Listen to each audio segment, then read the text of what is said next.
Hello, and welcome back to another edition of Potluck, your everything and anything talk and entertainment TV show. My name is Laura Hartman, and I am your host.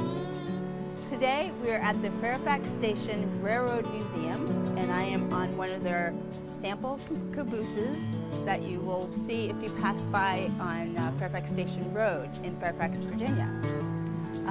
Today, we're going to be interviewing some of the volunteers who dedicate a lot of their time, love, and energy to help keeping this museum alive. So enjoy the show. Hi, I'm Michael Chinworth. Welcome to the Fairfax Station Railroad Museum. Fairfax Station was built in 1854 to service the Orange and Alexandria Railroad. The O&A was the first north-south railroad to service Northern Virginia. This station is actually a replica of the 1903 version of the station, rebuilt with the assistance of a high school program, a high school vocational program, and the museum itself was dedicated in 1987. This is our baggage room. This is our main exhibit hall where we try to interpret the events and activities over the years of the Orange and Alexandria, and specifically Fairfax Station. The Fairfax Station was a classic and the O&A was a classic economic development effort for Northern Virginia. It connected the seaport of Alexandria with the farmland in Virginia, in central Virginia. The basic thought was get farm goods out to the port to transport to distant markets, and get heavy-duty equipment and machinery into the heartland of the farmland to help with agriculture. In 1861, everything changed. With the outbreak of the Civil War in the United States, Fairfax Station and the Orange and Alexandria became a critical logistics line, primarily for federal troops during the course of the Civil War. The Orange and Alexandria was one of many smaller railroads that were merged into the Southern Railway in the late 1800s. Southern was a huge railroad that serviced the entire South. Its freight and passenger services increasingly became focused on longer distances and heavier loads. That made a station like Fairfax Station of less importance economically, both to the railroad and also to the local community. By 1920, Fairfax Station had reached its peak, and from that point on, it became a small little outpost in Fairfax County.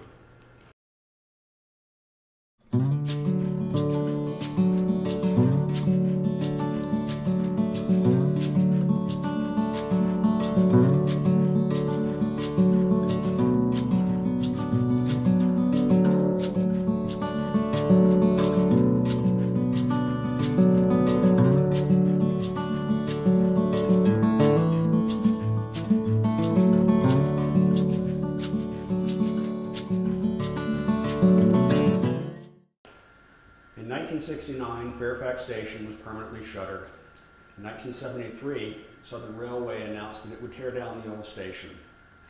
The people in this community grew up around Fairfax Station. It was still a small area, and in 1973, Fairfax County, or at least this part of it, was still quite rural. This station was an important part of their entire upbringing and an important part of their historical memory. So volunteers banded together. They took the old station apart, brought it to this current location, and reassembled it with the assistance, great assistance of a high school vocational program.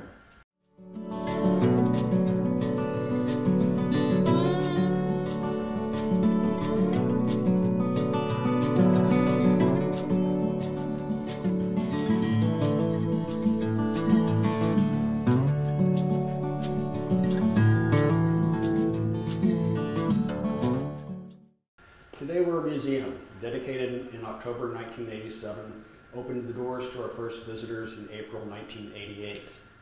We try to retain the memories of those who were here before us.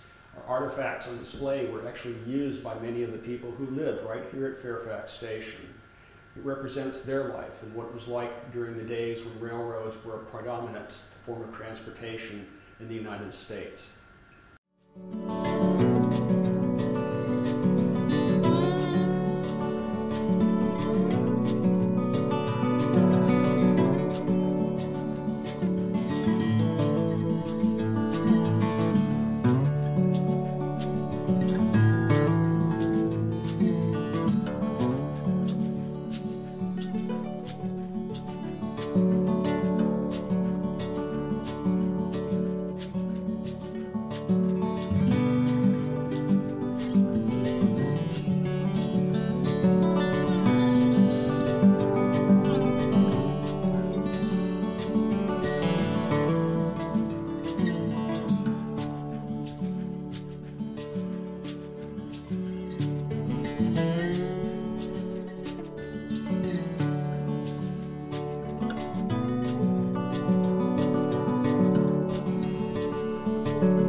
Remnants of the Civil War lingered for decades.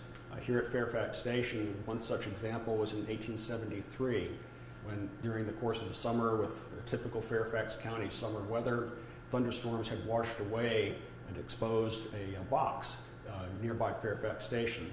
When the agent for the station came to open it up for business that day, he found the box, opened it up, and lo and behold, there were severed limbs left over from the 1862 experience that Clara Barton had seen with her own eyes.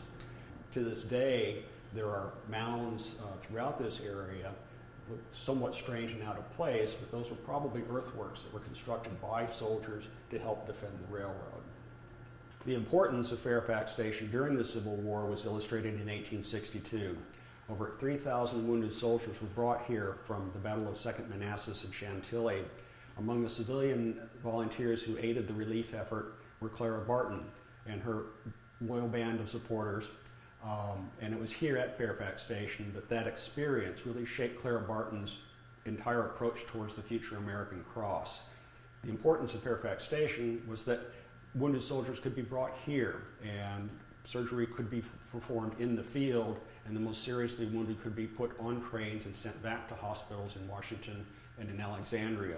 Survival rates for Union forces who were able to come here and be evacuated through proper medical triage rose from just percentage points to as high as 75%.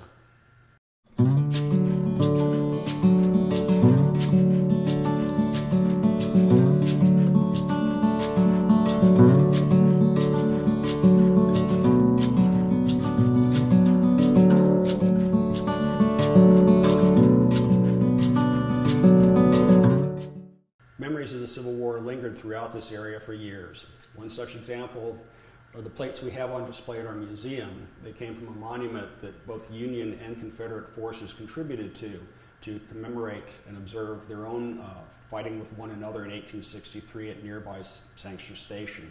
It was an effort at reconciliation and an effort that still is in place today. We're very proud to have this example of what local participants in this intense experience experienced themselves and how they tried to deal with it. This is the station agent office. This is actually my favorite part of our museum.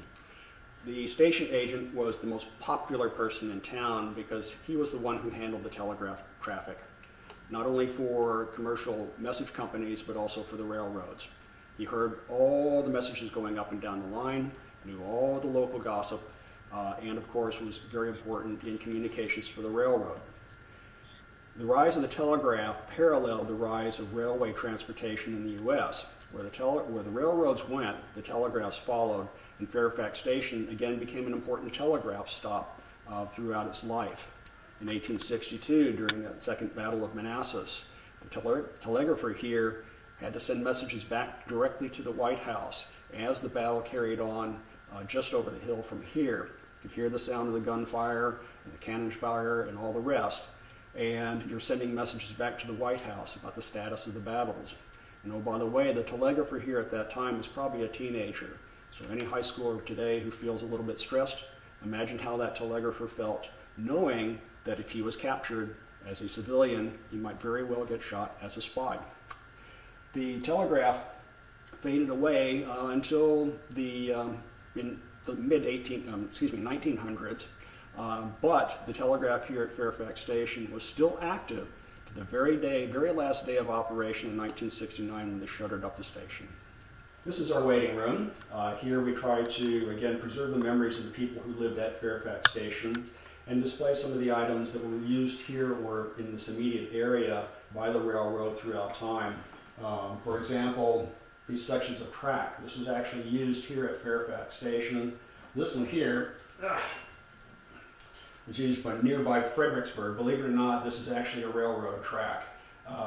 It tells you the state of American technology in the 1840s and how rapidly it advanced to more robust track that could handle heavier loads, faster trains, and then eventually into something like this. And if you hear the grunts, it means it's heavy. Even this little tiny section. Now what's interesting from my standpoint is that this evolution took place only over a couple of decades. About 10 or 15 years, American railroads advanced from this kind of cheap rail to more sturdy U-rail to the more robust T-rail, and those kinds of events happened here in Fairfax Station. I find that fascinating and again illustrating the importance of railroads to this area. In some of our displays, we again try to remember the memories of those who lived here before us.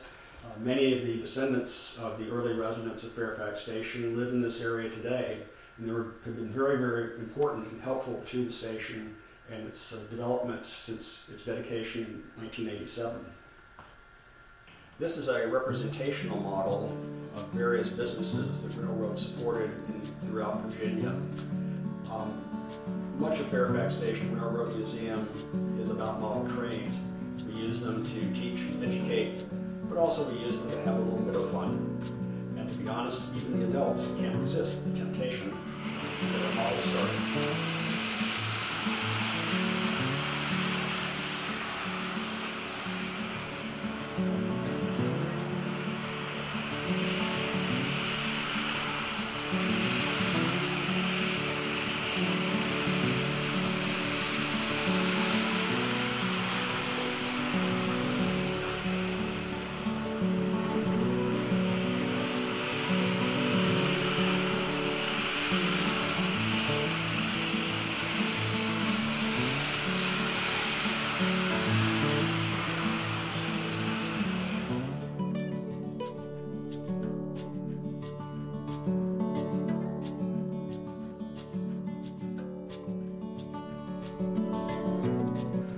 Okay, last stop inside the building. This is our gift shop. We rely on the assistance of our high school volunteers heavily at Fairfax Station. Carolee and Marcella are among our high school volunteers. Young people have been very, very important to the station over the years. As I mentioned earlier, high school students actually helped reconstruct this building itself. We get all range of visitors from toddlers to seniors. And we welcome everyone and hope that we're able to offer something for this diverse audience.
Good evening, ladies and gentlemen. My name is Clara Barton, and you're here at Fairfax Station Railroad Museum.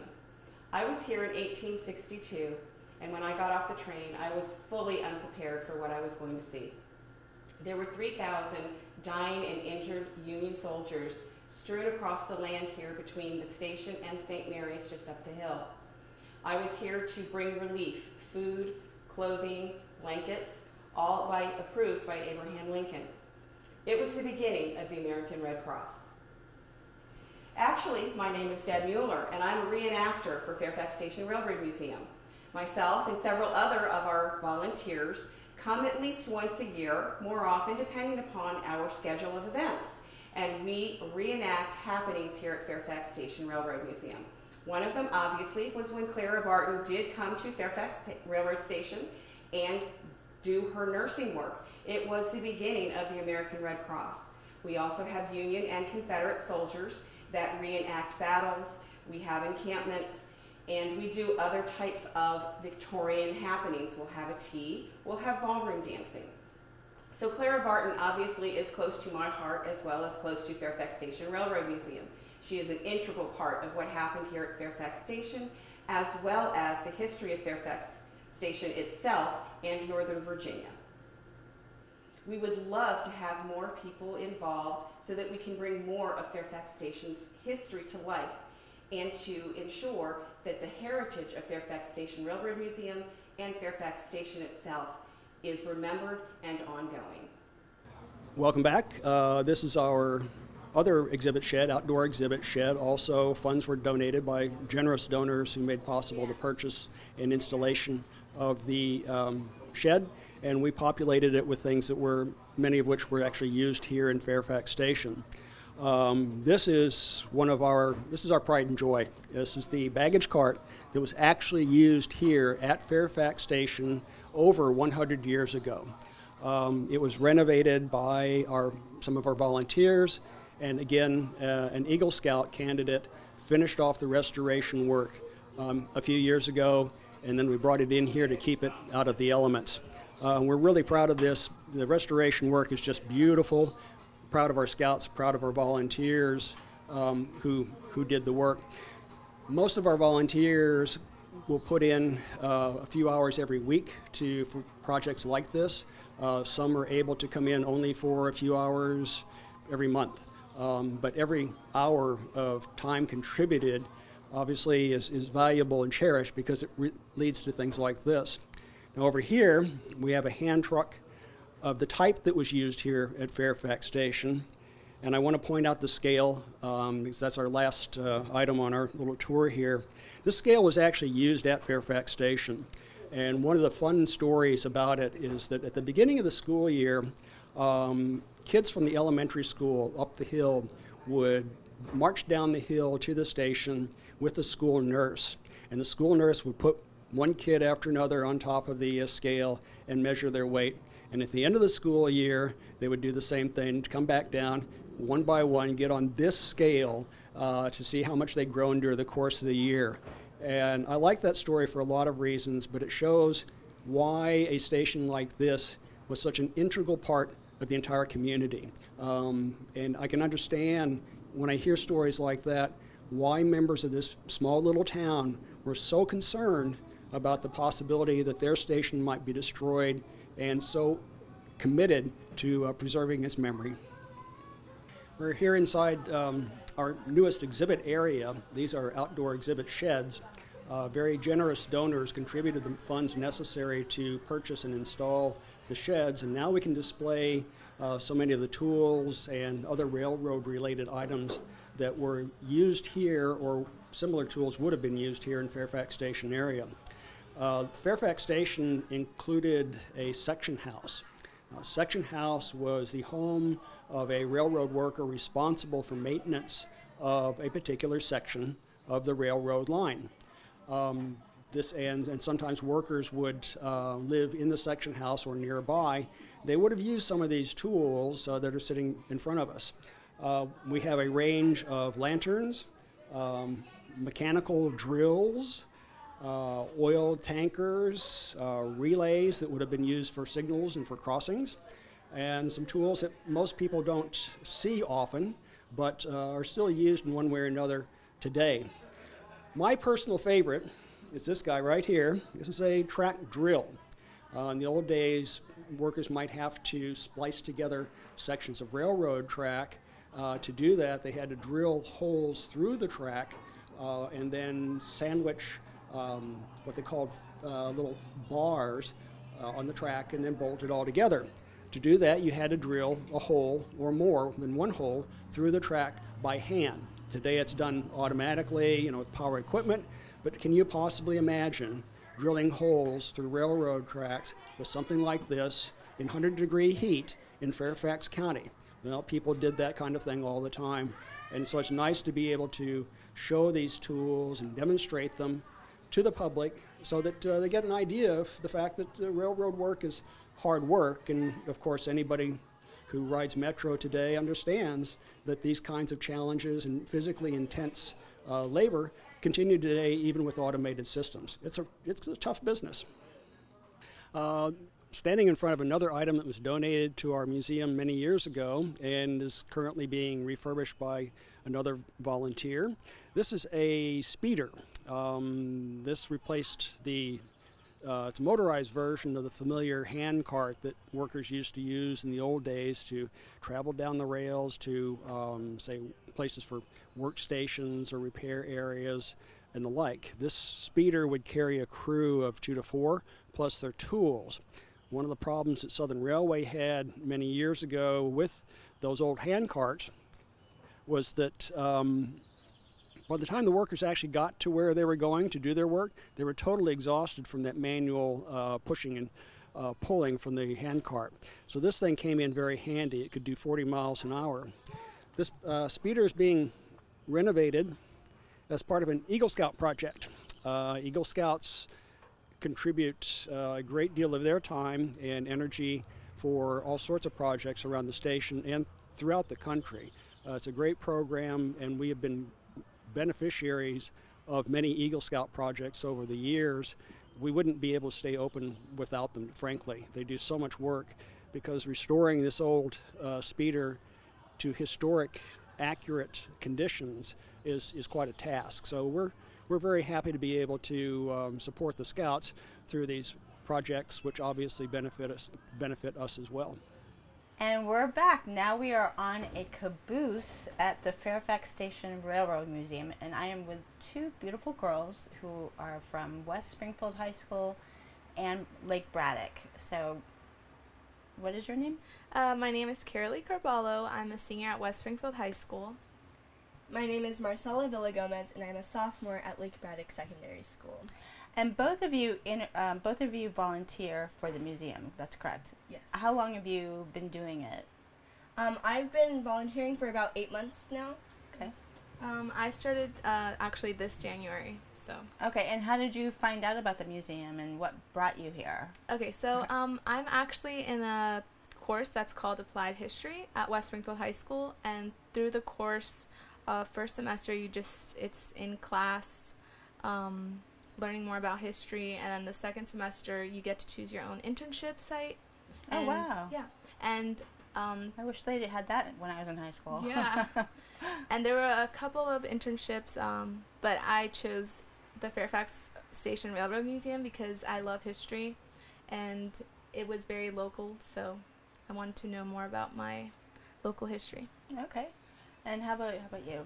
So I went on Fairfax Connect, which is they list a bunch of volunteer opportunities in Fairfax County, and I was really interested with this job because of this beautiful historical landmark and like all it has to offer, and it's still the history of this place still affects us today, and it's really interesting, and the environment is just so bright and happy. There's a lot of people who are really dedicated to sharing the history of this place, so it's a really nice place. Do you see yourselves continuing to help out here at this museum? I do, yeah.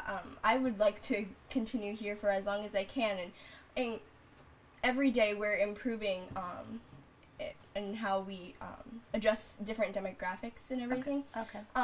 So I would love to take part in that improvement and see this place be the best that it can be. Right, and I know they want to try to get more like kids and high school kids involved.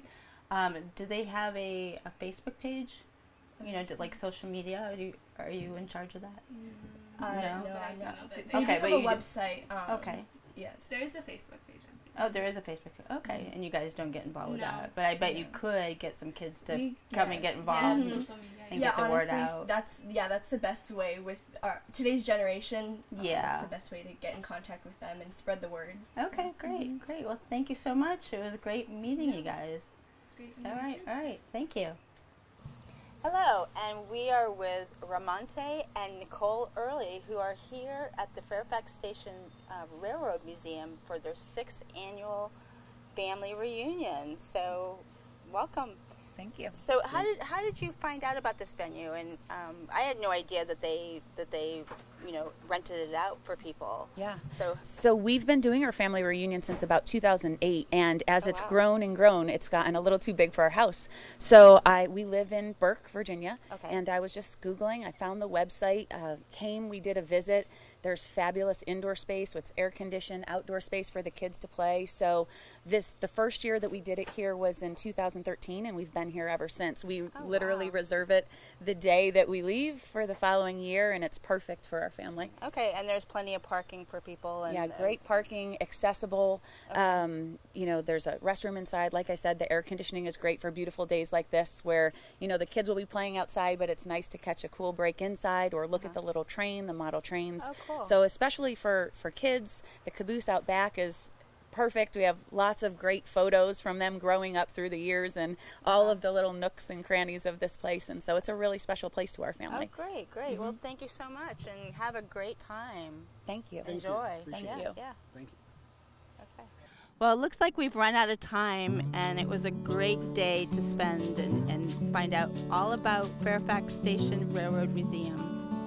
If you're interested in taking a tour or renting out some space, for an event, go to www.fairfax-station.org. And if you're just tuning in now, make sure you catch us on the web at www.potluck-online.org, and we'll see you next time. Thank you again.